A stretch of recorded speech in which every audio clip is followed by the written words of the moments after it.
नहीं, देखिए यहाँ पर जो रिद्धि ये है कि ये जो आपने कहा कि एमवाई यहाँ पर महिला और युवा युवा जो है वो इस बार कहीं ना कहीं भारतीय जनता पार्टी या ये कहें कि एनडीए से नाराज दिखाई दे रहे हैं। और उस की वजह यह है कि जिस प्रकार से अग्निवीर योजना को लागू किया गया, जिस प्रकार से आप देखिए कि उनके लिए रोजगार सृजित नहीं किया गया, रोजगार के साधन कम हो गए।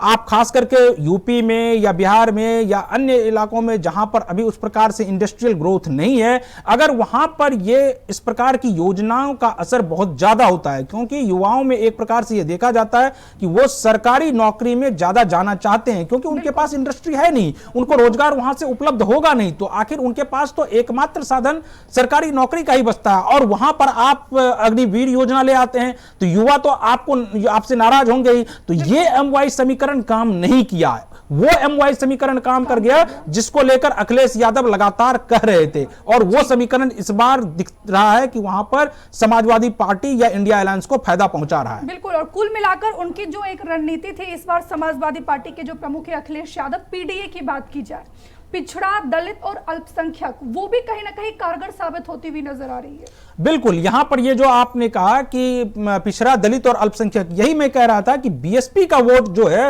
वो ट्रांसफर हुआ और उसमें ये पीडीए का समीकरण फिट बैठ गया है। यहां पर अगर बीएसपी का वोट नहीं जाता तब फिर वो जो डी वाला समीकरण था वो निकल जाता, वो निकला नहीं इस बार, यानी कि पीडीए का समीकरण इस बार काम कर गया। एमवाई तो था ही, उसके साथ पीडीए भी काम कर गया, यानी दोनों अब जब काम किया है तब ये अभी तक जो रुझानों में ये सीटें दिख रही हैं वो उस और समाजवादी पार्टी जा रही है।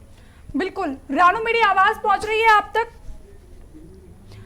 रानू मेरी आवाज अगर आप तक पहुंच रही है तो मेरा सवाल यह है कि अभी तक की बात की जाए तो 200 अभी जो एनडीए है वो 289 सीटों पर बढ़त बनाए हुए है और इंडिया जो है वो 221 सीटों पर बढ़त बनाए हुए है। और इस बीच कांग्रेस पार्टी की जो चेयरपर्सन है सोनिया गांधी, उनका बयान सामने आया है। सोनिया गांधी का कहना है कि हम अभी इंतजार कर रहे हैं।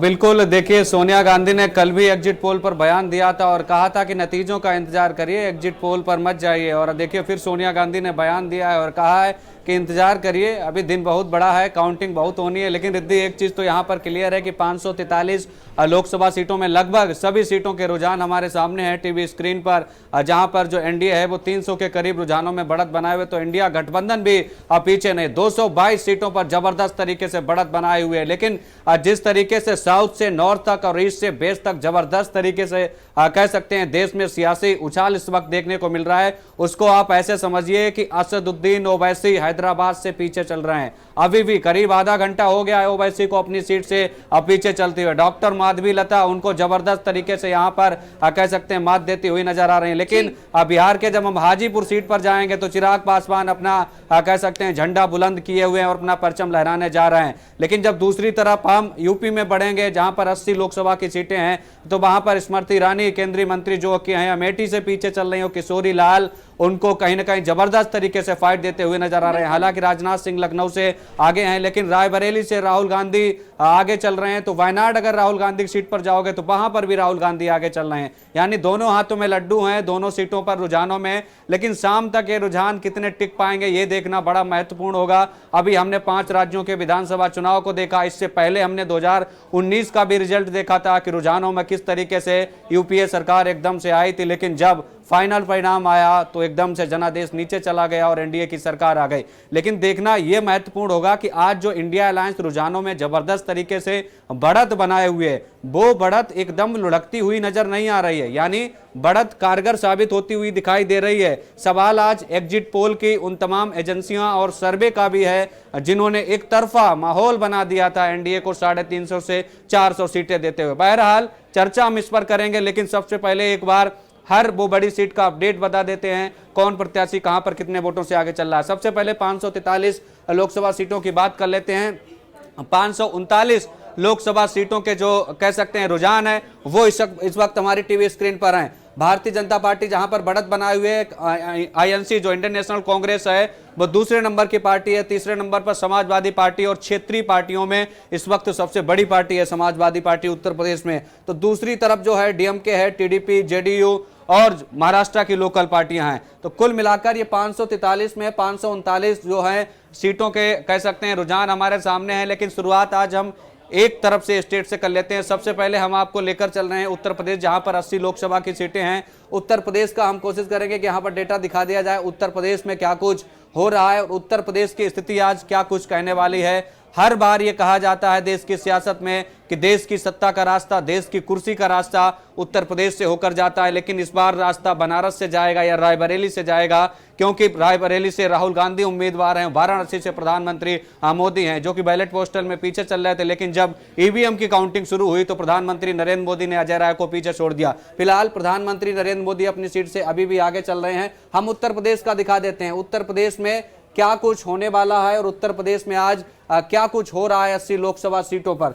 तो उत्तर प्रदेश की सबसे पहले नजर डालेंगे, जहां पर 80 लोकसभा की सीटें हैं रिद्धि, लेकिन बड़ी चीज यह है यहां पर भी इस बार बड़ी उलटफेर की स्थिति नजर आ रही है, क्योंकि 36 सीटों पर जहां भारतीय जनता पार्टी जो है बढ़त बनाए है, तो समाजवादी पार्टी 33 सीटों पर बढ़त बनाए। इसके अलावा 8 सीटें और उनके सपोर्ट में है, इंडियन नेशनल कांग्रेस की जो गठबंधन में है अभी। तो कुल मिलाकर सबसे बड़ी पार्टी कह सकते हैं इस वक्त इंडिया गठबंधन उत्तर प्रदेश में बनकर उभरता हुआ दिखाई दे रहा है। 41 सीटों पर बढ़त बनाए है इंडिया अलायंस उत्तर प्रदेश में। तो उत्तर प्रदेश क्या कुछ तय करेगा, वो देश की सियासत भी तय हो जाएगी। लेकिन उत्तर प्रदेश, बिहार हो गए 40 सीटें, वहां पर भी हैं, वहां पर ज्यादा उलटफेर की स्थिति नहीं है, लेकिन बड़ा सूबा उत्तर प्रदेश, यहां से स्थिति जो है उलटफेर की जरूर आ रही है। रुझानों में सबसे बड़ी पार्टी बनकर उभरी है खबर उत्तर प्रदेश से सामने आ रही है, जिसका आप लगातार जिक्र कर रहे हैं। रुझानों में यूपी में समाजवादी पार्टी लगातार आगे बढ़ रही है, बीजेपी 34 सीटों पर आगे चल रही है। सबसे बड़ी पार्टी बनकर इस समय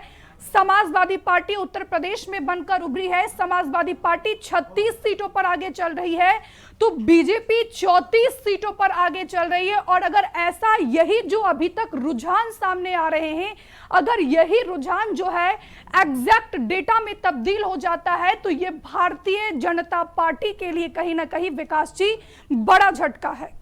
हाँ देखिए, बिल्कुल आप मैं एग्जांपल देना चाहूंगा कि सपा का वोट शेयर जो था 2019 के लोकसभा चुनाव में 17.96% था और बीजेपी का वोट शेयर 49.56% था जी।